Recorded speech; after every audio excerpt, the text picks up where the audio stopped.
Prilično loši, matirali su dosta, dakle, potrebno im je sređivanje, pogotovo sad pred zima, evo vidi se ovdje tačno kako je to nekada bilo, a kako je sada. Dakle, poliranje ili najnoviji metod polimerizacija farova. Sa leve strane i sa desne strane, kako je, znači skroz matirao far. Vidjet ćemo da li će da povedemo skidanje nečistoća i mata i priprema za kasniju polimerizaciju. Koja je šmirgla u pitanju? Granulacija? Ovdje sad 400. 400. Da. Sve zavisi kako je stavio far, negdje ide 240, negdje ide 180. Jasno.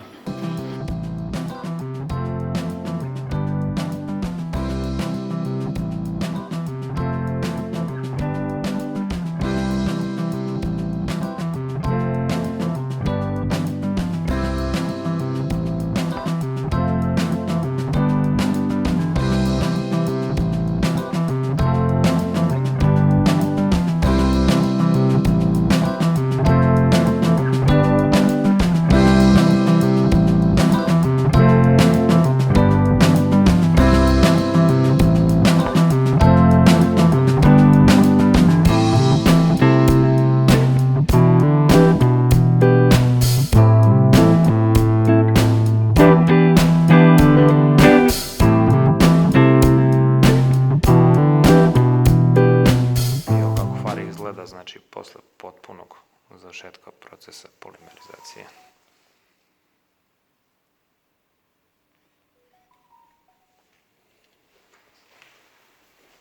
I far.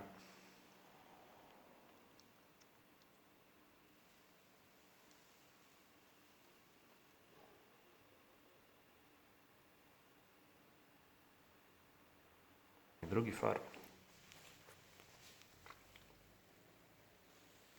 Odnosno nakon završenog postupka polimerizacije nanosi se keramička zaštita radi očuvanja efekta i dugotrajnosti.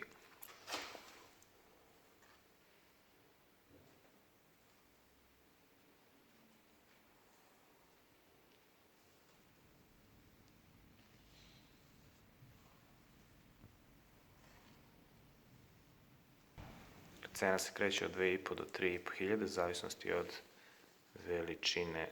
veličine farova.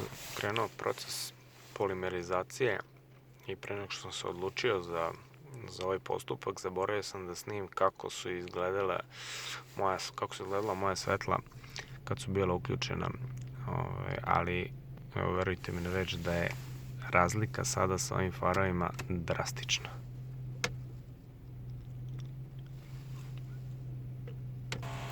Dan nakon izvršene polimerizacije farova, kako farovi sada izgledaju. Dakle, po danu. To je to. Još jedan je ovaj far. Ako vam se sviđa ovaj video, potpišite se na moj kanal i lajkujte video. Pozdrav!